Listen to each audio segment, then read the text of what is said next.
There's nothing like the appearance of little black stoneflies to help ease a case of bad spring fever, and this little nymph pattern is easy to tie and imitates them well.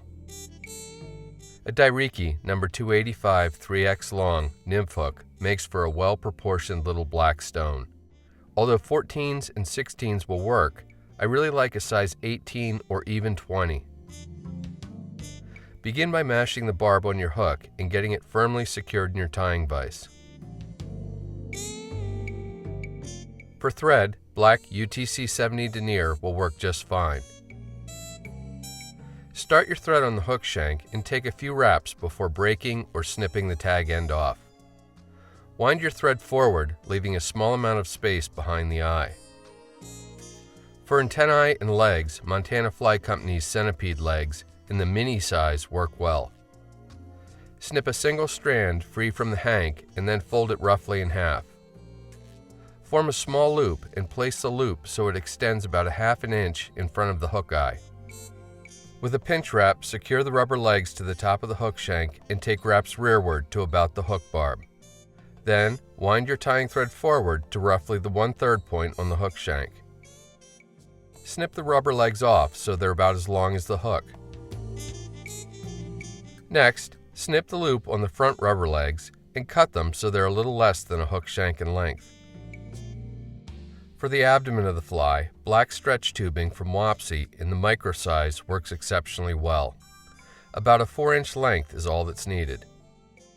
Secure one end of the stretch tubing to the top of the hook shank and take wraps rearward all the way to the base of the tail, and then wind your thread forward to the starting point.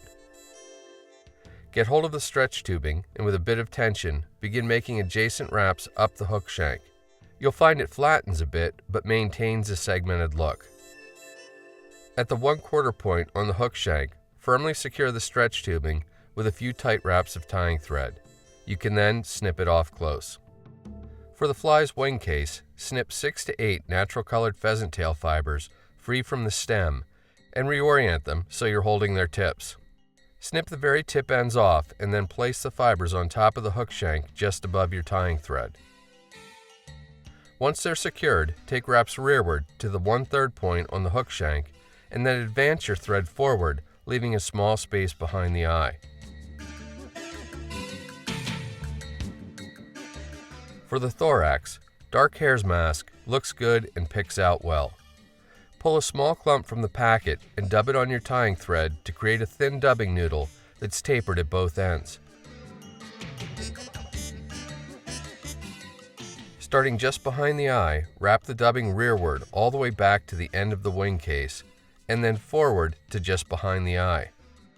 Pull the pheasant tail fibers forward to form the wing case and secure them with a few tight wraps of tying thread. Lift the butt ends up and snip them off close to the thread wraps. Do a 5 or 6 turn whip finish to cover the butts and secure your tying thread.